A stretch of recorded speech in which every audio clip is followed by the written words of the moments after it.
The red flags were red flagging. The vibes were not vibing. Hi guys, welcome back to my channel. Today I'm going to be talking about a recent experience that I had at work. I was going to do this video about how I balance working my two jobs on top of creating art and content. I couldn't do that without talking about something that just recently happened to me. This has been going on for a few months and kind of came to a head. So I'm going to talk to you guys about how it ghosted me. This is not a gig that I found on Craigslist. This isn't like a modeling gig. This isn't me talking about a photographer flaking on me. This isn't me working like a brand ambassador job and like the company was shady or anything like that. I'm not talking about meeting strangers on the internet and having them flake on me or cancel last minute or whatever. I'm talking about a corporation that I've worked for over the past few months that owns a series of dental offices within the Chicago area. I will not be naming the corporation, the doctors, the patients, my coworkers, or telling you guys the exact location that I worked at. I'm just going to, talk a little bit about my experiences working with them, just to try and cope, just to try and vent, just to try and see if other people have similar experiences to me. So, yeah. So before I get to where we are today and being ghosted for like 2 weeks, a little bit over that actually, I have to kind of start off at the beginning so you can see the progression. So, I started this job about 6 months ago. It's November now. I started this job around April. I already had a job when I applied here, but that job is part-time as well as this one, and like the hours kind of work around each other. And at first, I had good balance. I would work 3 days one week, 4 days the next week, and it was great because I just left my toxic job. If you want to hear my experience about why I quit my last position before I started these jobs that I'm going to be talking about now, mainly the one that ghosted me, I've already posted like 2 videos about it, and then I posted like an update so you guys can see like where I am now, but there's like a little bit further update to let you guys know about. So before I was able to film a video showing you guys how I balance being a dental assistant and an artist and trying to create content and connect with people and engage in all that, I had to talk about something that happened to me recently and not go into like just pretending like it didn't happen because I just felt disingenuous doing that. So yeah, I started this job in April when I already had a job and the hours worked out great, and then I somehow got tricked into, or more so manipulated into, working more hours than I wanted to. I was told that the time period in which I would be working those additional days would only be for about 6 weeks because 2 different people were going on vacation and I was going to fill in for them while they were on vacation.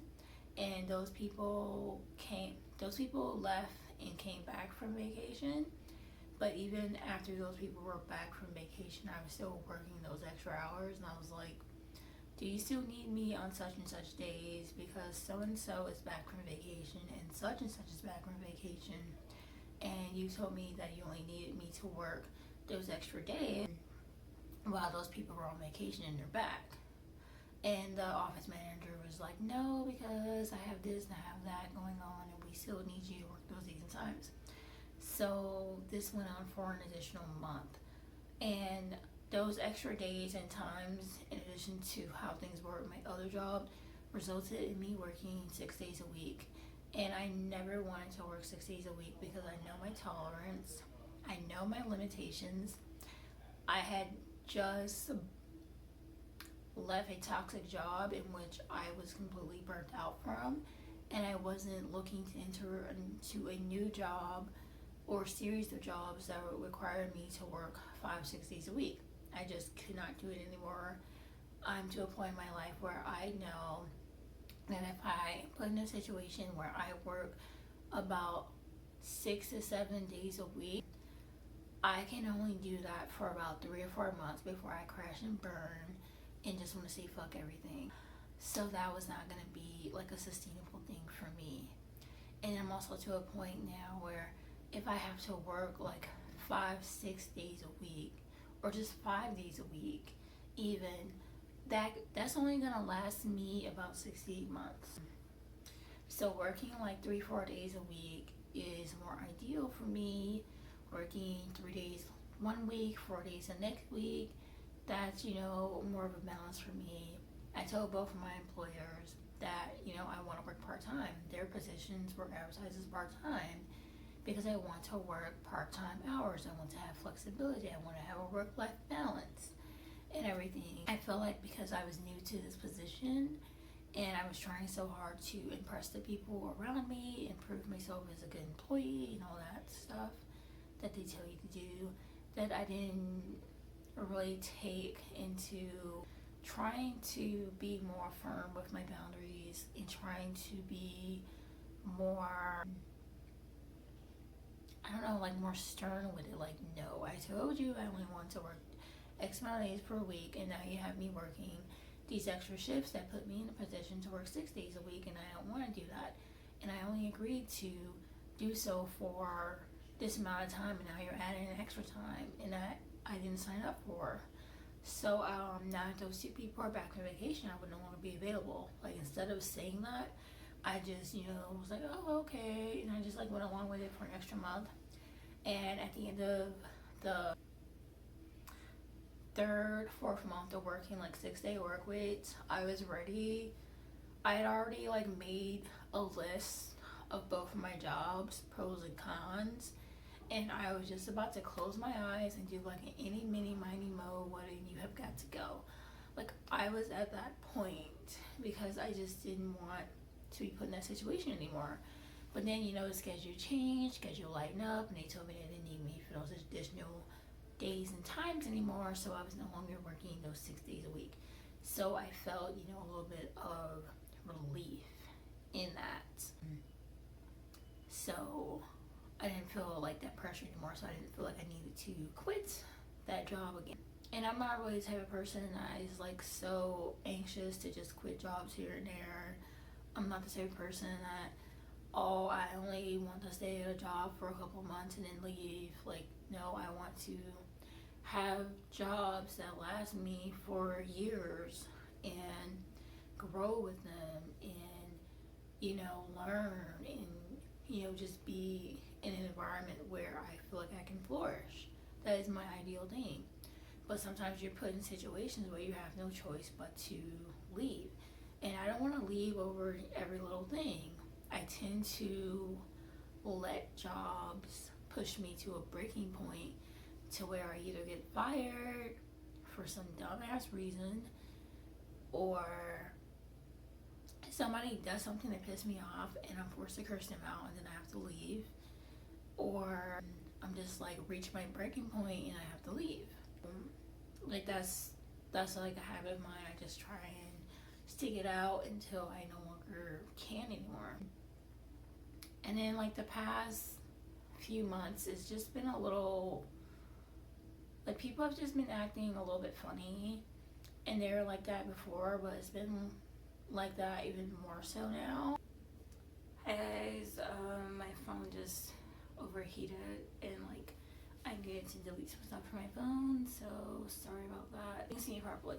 So it's back to me telling you guys about how I got into the situation that I'm in now. So around August time, things got to slow down a little bit, and it was fine because I still was booking work consistently with my other job and this job, And then like around September, they were trying to like kind of groom me back into working Wednesdays again, like the extra day. Because when I first got hired, I was supposed to work Tuesdays and every other Saturday, but they had me working almost every Saturday instead of every other. And then on the Wednesdays, she added that I no longer like wanted to work Tuesdays and Wednesdays. So at some point, I told them in September or October, one of those months, like, hey, I can either work Tuesday or Wednesday, but not both. Pick a day, cause yeah, I'm not about to have you working Tuesdays, Wednesdays, and Saturdays on top of my other job when I'm working Mondays, Thursdays, and Fridays. Like, it's just no dice. I'm not doing it. Also, there hasn't really been a lot of communication with the managers, so I would have situations happen where I would go to work on Saturdays are half day, and I would say like, hey, let me know if you guys need me next week, or what days you need me on the next week, because it would kind of change around a bit.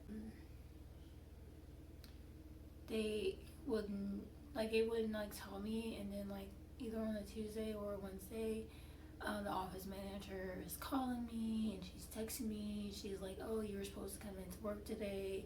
So and so was supposed to tell you that you're on the schedule. And I was like, well, so and so didn't tell me.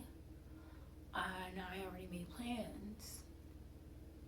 I didn't tell them what those plans were, but I just wasn't prepared to go into work. And I wasn't about to sit here and hop out of bed and get dressed and rush out the door and take an Uber to go into work on top of the Uber that I have to take to come home, on top of having to order food. Like, after all that's said and done, that's like most of the money that I would have made that day.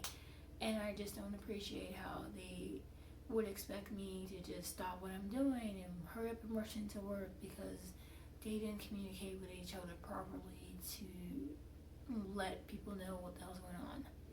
And like, it was annoying.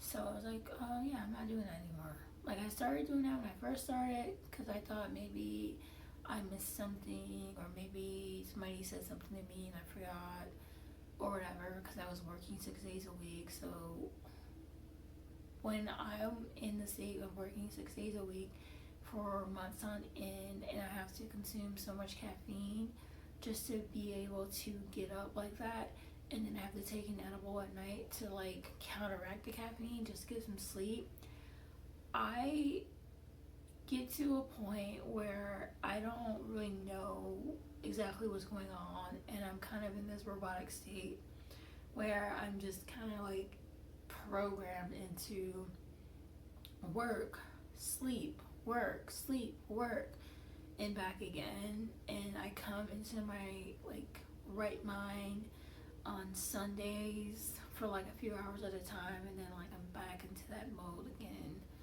and it's just really not a good balance for me. So when they were first doing that, I didn't notice as much. I thought maybe somebody said something to me and I forgot it, or I missed it, or whatever. But we had sorted through some of those issues. But yeah, in September I got a respiratory infection, but I didn't know that's what it was. It actually started like at the end of August. I thought it was a sinus infection at first, but then it went on for a while, so I got COVID tested. And then I told the manager that like, hey, I'm experiencing these symptoms, but I got tested for COVID, and my test came out negative.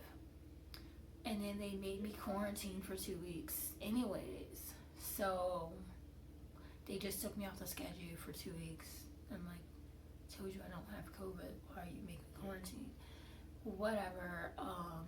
So on the day when she was asking me to come into work on like a Tuesday, I think I told her, like, I did a doctor's note. I did like a virtual doctor's appointment on Monday, because I told my other employer I couldn't come in because I'm coughing a lot. And they knew that I was coughing a lot because I came in on that Friday or Thursday or whatever, and I was coughing a lot, and they almost sent me home. They were telling me, hey, if you're coughing a lot, it's okay if you just go home. I'm not going to be upset at you or whatever. I just don't want to make the patients feel uncomfortable. Like they're really understanding about our job.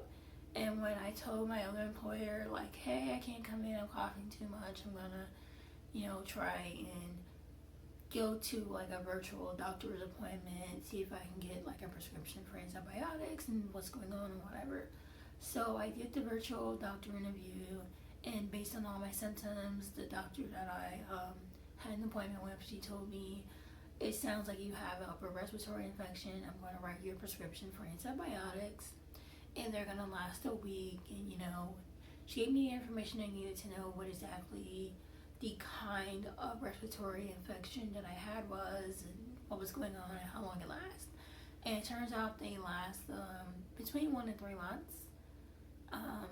So when I was having this sinus infection for like a month, I knew, something was wrong because it's a sinus infection. I'm coughing too much, and I'm taking all these coughing meds and cold meds. I went through like 3 or 4 bags of cough drops and all that. So I told this other place, like the corporate job, hey, I can't come in today. Here is my doctor's note. I did a virtual doctor's appointment yesterday, and I got a prescription for antibiotics, and this is all stuff going on. And the only thing she had to say to me in response was that, like, so you waited 2 weeks to tell me that you can't work today? And I'm like, obviously I thought I would feel better by today, and I just had the doctor's appointment yesterday. And she's like, well, you could have told me yesterday, and I could have found somebody else to replace you for today. And I was like,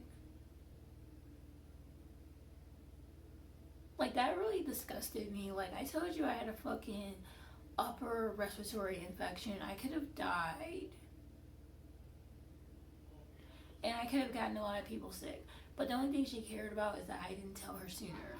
And how the hell was I supposed to know 2 weeks ago if I was going to feel better to come in by today? Like, how does that make sense? Like, the math is not mathing. So yeah, that was like another red flag. A few of my I'm the only black person at this office in particular, but they have many other locations that's pretty diverse. In the area that I worked in is partially Middle Eastern, partially Hispanic, and then, a little bit of everybody else. I hardly ever saw like patients that were white.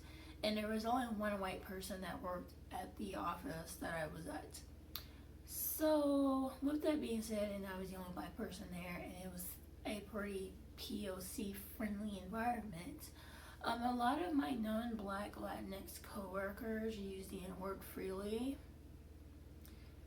And obviously, they wouldn't say it directly towards me or call me the N-word, but it was just something that was normalized to say, like, in conversation or tell a story or about something that happened or like amongst each other. And it was just like, ew. Just like, ew. Thanks, I hate it. I dealt with a few microaggressions here and there. Like when I first started, people were like asking me, what country are you from? What's your ethnicity? And then they would be like disappointed, like almost disgusted when I told them, like, no, I'm not any of that. It's like, oh, so you're just African American? Like, you're not African? You're not this, you're not that? And I was like, no. They're like, oh. And they would like lose excitement and like stop interacting with me because I was no longer this interesting ethnic person that they thought I was. It was just like, ew. I just picked up on some pretty, gross vibes there. The red flags were red flagging. The vibes were not vibing. Now, what has happened to me over the past few weeks has just been giant flaring neon signs that says, you need to get entirely the fuck out. And you need to be out of here like yesterday. And by yesterday, I mean like months ago, when the red flags first started red flagging. I just feel like my ancestors, my spirit guides, and whoever's You need to leave.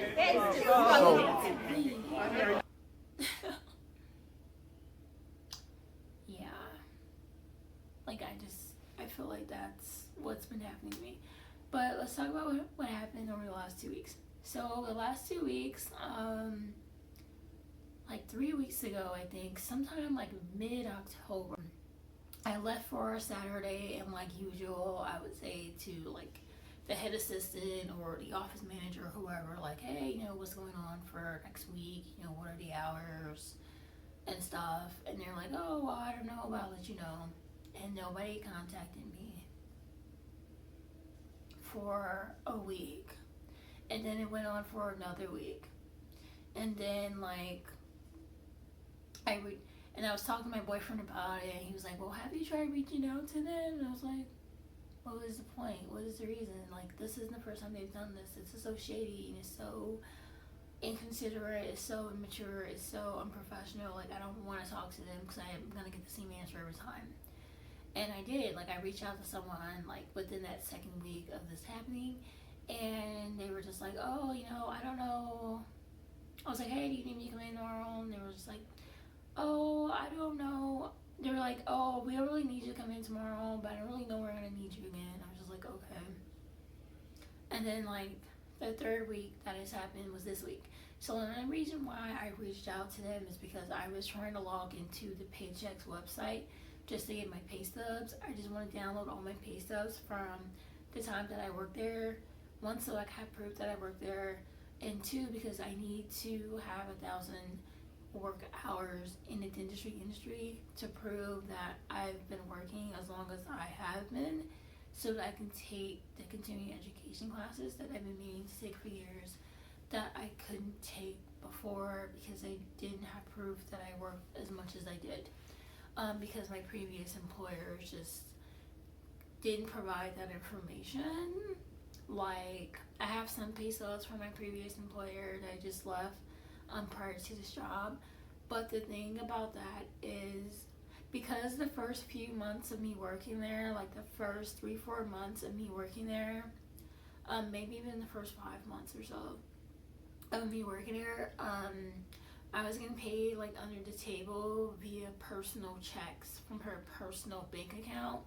So I don't have pay stubs from there and proof that I was working there as long as I was. I only have my tax information from like the end of last year to the beginning of this year to show like the hours that I worked, but it's not as many as I actually worked because of the amount of time that I was working under the table. And in the previous job before that, the doctor ended up selling her practice, and I don't even think she's practicing dentistry anymore. I think she retired. I don't have like information to contact her, and because that job was like through an agency, like a temp agency, like everything is all different or whatever. So it's just been really hard to like get proof that I worked over 1,000 hours in this industry, even though I've been doing this for like 2 years. But yeah, so when I logged into the Paychex website, the code that they gave me in my new hire paperwork wasn't working.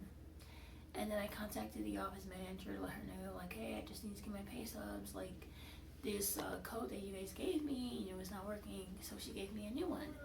And then the code that she gave me that's new isn't working again. She was like, oh, well, maybe you should try to get on a computer. So I'll try getting on a computer, see if it works again, and then I'll try it again. But yeah, it's just been a lot of shady stuff happening with this job. And now that I kind of got ghosted, like, completely removed from the schedule, and nobody saying anything to me or whatever. And my boyfriend, he's more so like, oh, maybe you should try talking to them about how you feel. Maybe there's a logical explanation. Since it's a corporation, maybe you can report them to the higher ups. And I'm just like, no, throw the whole job away. I don't want it. Even if I do all that, it won't make things better.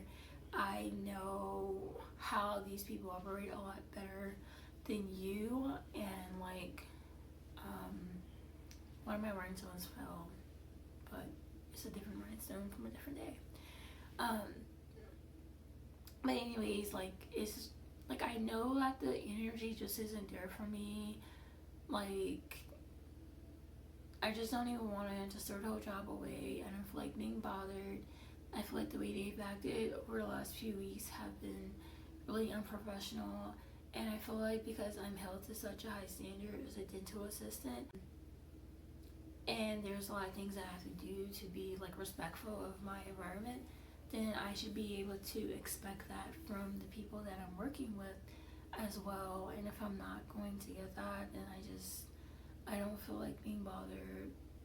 I've already applied to like a bunch of promo gigs. I've been doing like brand ambassador, like marketing, sales type jobs before I was a dental assistant. And I found like a new, I wouldn't necessarily call it an agency, but it's just like this website that has a database of different companies to work with. And I applied to a lot of those, and they're starting to reach out to me, and I'm already booked the next 3 weeks with 2 different agencies. And then I'm waiting to hear back from this other one that I just started last weekend, because it's so fun. Like, you get to wear whatever you want, and like it's encouraged to wear colorful hair, colorful makeup, colorful outfits, like look like you're having fun is their goal. There isn't any uniform, there isn't any aprons, and you know, it pays a lot. Like, it pays twice as much as my dental assistant job. So I'm hoping to book more with them soon. As I get the event list for that, I'll like be looking to book with them soon. Or, and then like some other things came up as well, and like my dumbass applied to like a barista promo. I have no experience as a barista, but I just need to like renew my food handler certificate and apply and show them my vaccination card and my brand ambassador resume, and you know, I'll be in. But like, I'm not, you know, like, woe is me, this job is acting shady, how am I gonna pay my bills? Like, if I had quit my other job to focus on this job entirely. Okay, so this video is getting really long, and I just want to say that if this was my only job, I would be so screwed, because this whole thing started before bills week, okay? Like the first of the month when everything is due. If this was my only job, I would be screwed. I wouldn't have any way to pay my rent, any way to pay my phone bill, utilities, or anything. And I would be worried about being evicted and ending up out on the street. I would have so much anxiety and stress that I just wouldn't be able to think straight. And if being a dental assistant was the only thing that I knew how to do in life, and this is how it was going for me, then I would be so devastated. I would have so much anxiety and so much stress, and just, it would cause so much duress in me, and you know, I just wouldn't be able to function. But luckily that's not my case. But I can only imagine who else they've done this to, and that was the case for them. You know, that was their full-time job, that was their only job, that was their only profession, that was the only thing they knew how to do. But that's not my story. I learned early on from like the Great Recession in the early 2000s that you should have multiple skills in multiple industries just in case something tanks.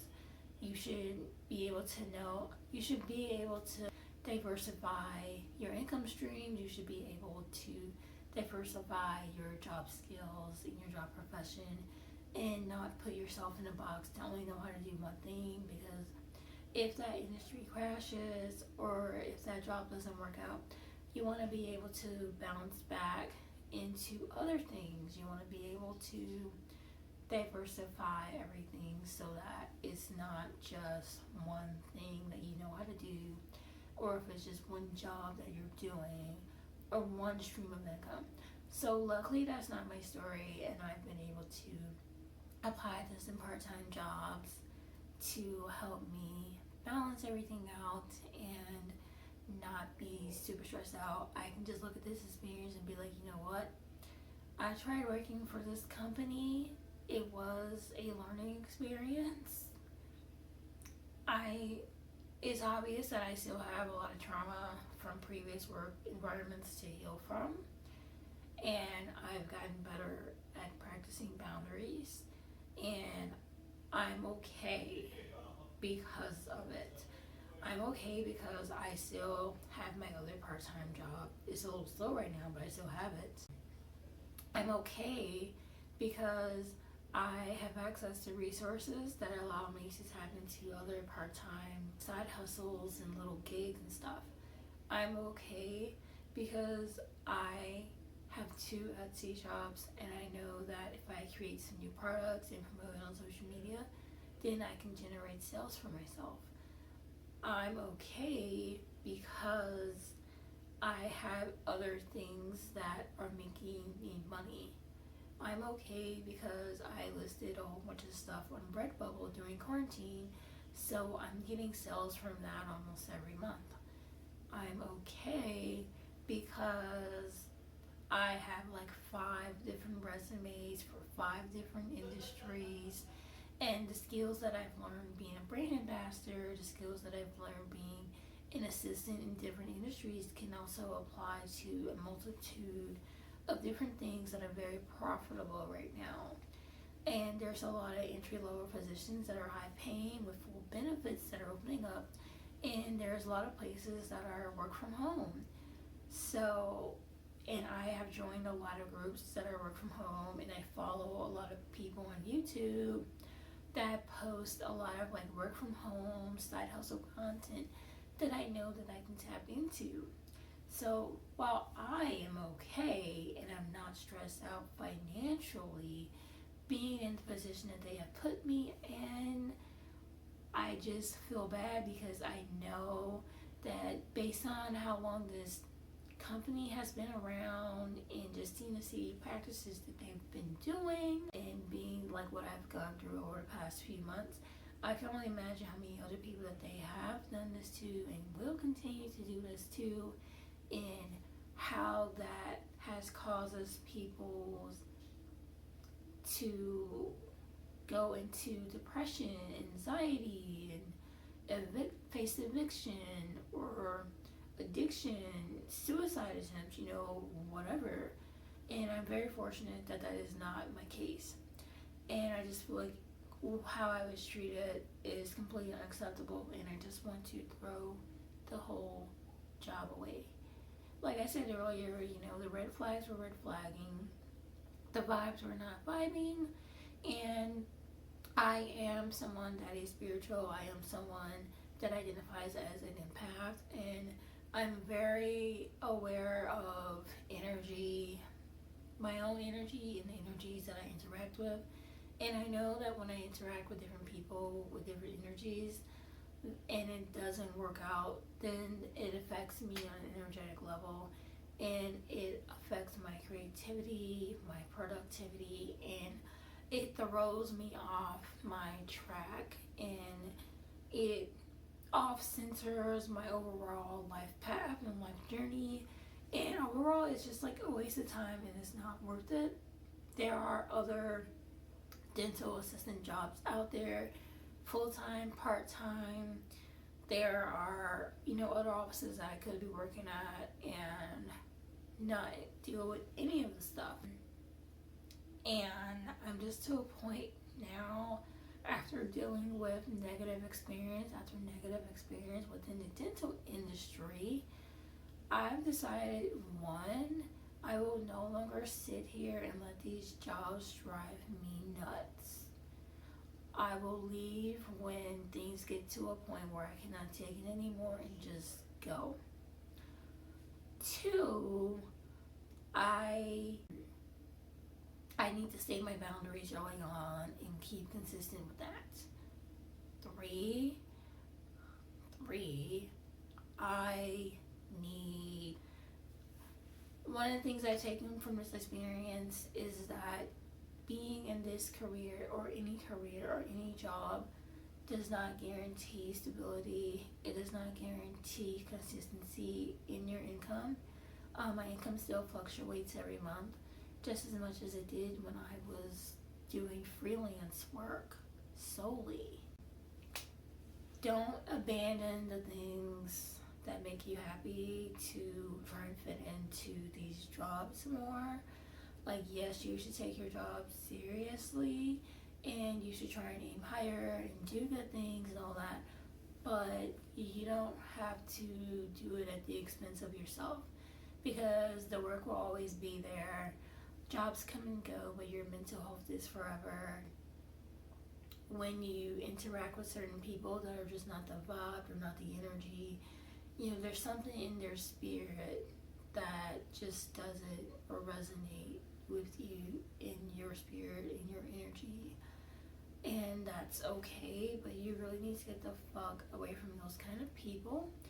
Your life could change in amazing and beautiful ways over the next few months, over the next year, over the next few years, in ways in which you cannot believe, beyond your wildest dreams. I follow so many inspiring, creative, professional people online, and I realize that the people that I'm surrounded with on a daily basis, and how much work I'm trying to do to climb the corporate ladder, I don't admire the people on top of that ladder. I don't admire people at that next step. And I don't say that to throw shade. I just see the people that are at the top of the industry in both my corporate and my private job, where the head assistants have been working in this industry for over 20 years. They're expanded functions, they're registered dental assistants, they have experience working with different specialty offices, different procedures, and things that you wouldn't know how to do as a general dental assistant. That takes all that time to grow and learn and perfect. People who speak multiple languages, people who are, keeping these dental businesses afloat, they are struggling physically, mentally, financially. They're always complaining about how broke and how exhausted they are. They're always complaining about how the company refuses to hire people or train people to do certain things on certain days, so that the burden doesn't fall on just one or two people, and how exhausted they are. They're always complaining like, yeah, the company's always hiring and that's great, but they're not hiring and training the people that they really need. And I'm just like, I don't admire the people that I'm surrounded with. I admire the working artists that I follow on the internet, and those are my idols. Those are the people that I want to be like, not the people that I'm surrounded with. Like, it's a disconnect. And I don't mean shade when I say that. Yeah, I just feel like, yeah, I should be working hard to strive for the things that I want in life, but I'm not sure that being a dental assistant is the thing that I want in life. I don't think it's the thing that's going to make me feel happy and fulfilled and valid.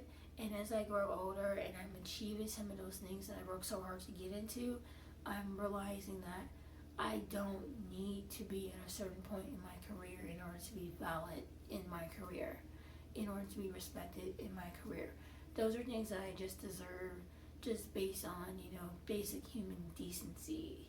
And if other people aren't going to respect me, or, if they don't like me, or whatever it is that they're picking up on, or whatever, that they're responding to negatively, those are not my people, those are not my vibes. I need to cut them off so that I can make room for things that actually matter to me.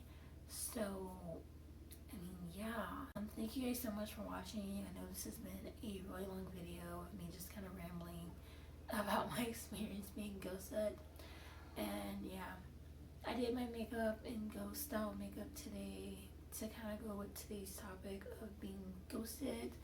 Like I would reach out and I wouldn't hear anything, or people just wouldn't reach out to me at all. So I'm on week 3 of being ghosted from my job, and I want to throw the whole thing away. It's trash. I don't want it. I'm sorry if that makes me sound ungrateful. I know a lot of people are struggling financially right now, especially with the pandemic. I know there are a lot of people looking for jobs, and here I am with an abundance of jobs and opportunities. So much that I have to turn down some because I don't have time for it. And, I'm like, in no way am I trying to, sound privileged and like entitled, but I do want to get to a point where I can get out of the cycle and no longer be into it. Thank you guys so much for watching. I'm going to try and edit this video down some more. Bye.